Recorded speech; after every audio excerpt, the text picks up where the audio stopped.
see what we got here.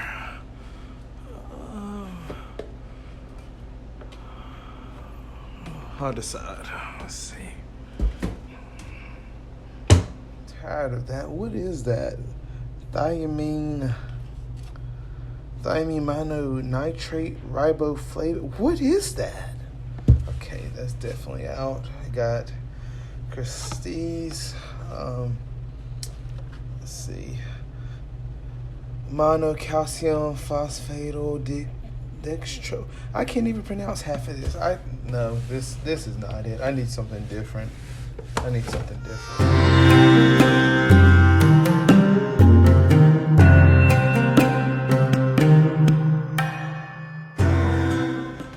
Welcome, peasants, to another episode of Zillathegrubgod.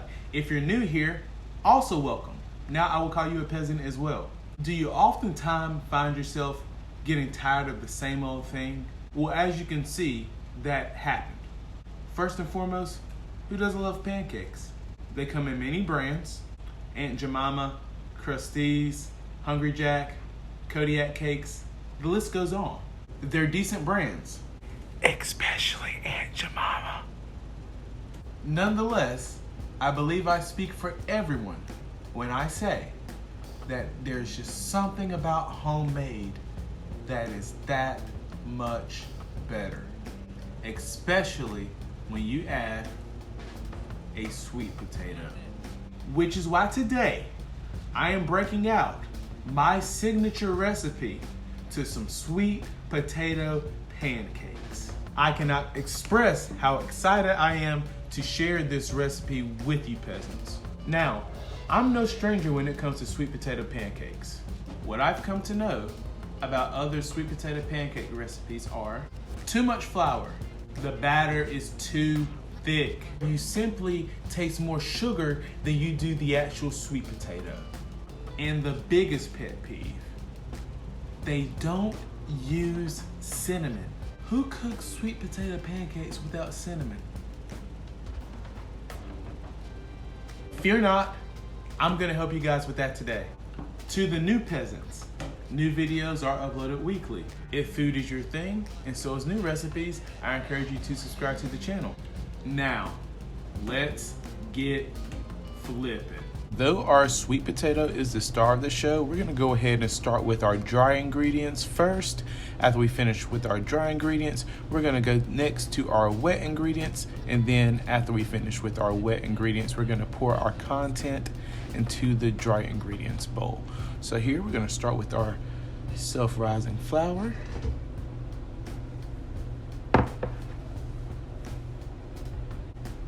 Granulated sugar. Brown sugar.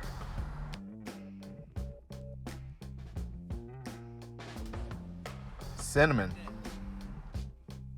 Now, once you have all of your dry ingredients inside of the bowl, the flour, the sugar, the cinnamon, you want to go ahead and mix that together real nicely. All right, now once we have all of our dry ingredients together, we're going to get a new bowl for our wet ingredients. Here we're going to add our sweet potato. Now with the sweet potato, I actually baked that last night so that it would be ready for the morning.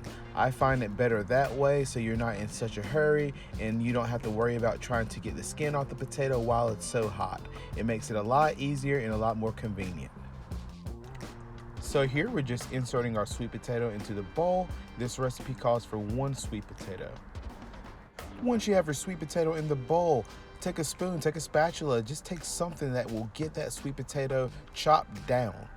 And once you have it chopped down, what you want to do next is grab a fork. Use the backside of the fork in order to mush out the sweet potato. We want to get out all the chunks here as much as possible.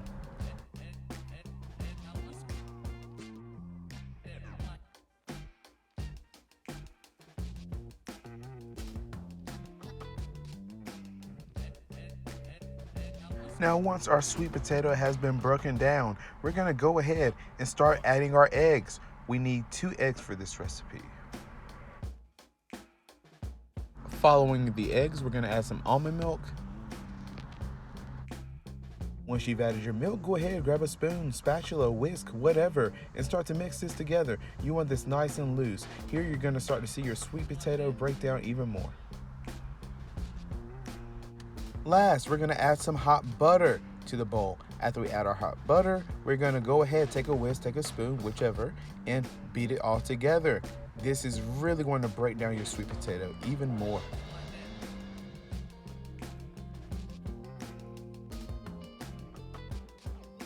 Now, if some of the sweet potato still is not being mushed out, what you can do is take the top of the whisk, how I'm doing here, and begin to mash the potatoes down with the top of the whisk. This is also a good trick to use. After you have that mixed together nicely, what you want to do now is take your wet ingredients and dump them into the dry ingredients. Obviously, some of the content might not drip out of the bowl. That's okay. Just grab a spatula, go to town, get the rest of that content out of the bowl. Now that we have both our wet and dry ingredients in the same bowl, we're just gonna take a spoon or a whisk and get the content mixed together. As you can see here, this is coming together quite nicely. If your content tends to be a little too thick, we have something to fix that problem.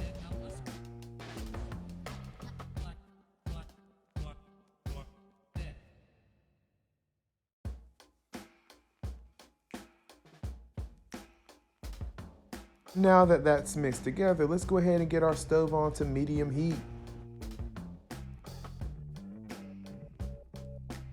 Now, previously I stated that if your mixture was a little too thick, we had a trick for that. Well, that simple trick is just adding a little bit more milk. Now, you don't want too much milk because you don't want your batter to be soupy, but you don't want your batter to be too thick either. A lot of people fail at making pancakes simply because their batter is too thick. What usually happens is that they cook their pancake and it burns on the outside very quickly and doesn't cook fully on the inside. We want to prevent that.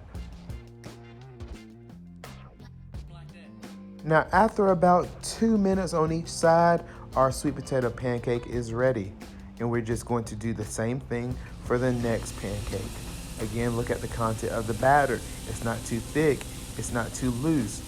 Again, I have looseness in my batter, but it's not soupy. This builds for the perfect pancake.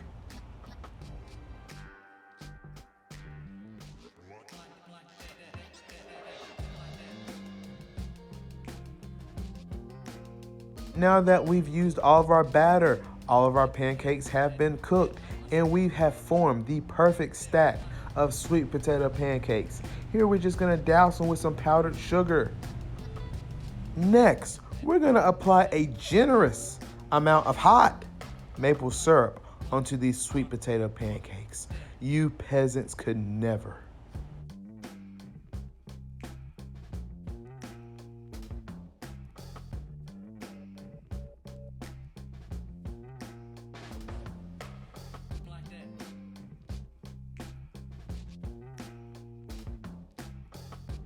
Lastly, to make it official, we're gonna take a knife, we're gonna take a fork, and we're gonna open it up. Just open it up, oh so slowly. And by God, look. Peasants, that is one simple, easy, effective, and delicious sweet potato pancake recipe. If you'd like to use this recipe, be sure to look down below. You'll find it there. If you like this video, thumbs up it, comment, and click that subscribe button. You can also locate me on social media at Zillathegrubgod, that's my Instagram, as well as my Snapchat, HarveyDent93. On both of those platforms, you'll be able to see a lot of the food in which I indulge on a day-to-day basis, as well as a few recipes that I cook in my spare time. That being said, Zillathegrubgod is out. You peasants, take care. I will see you guys next time. Much love.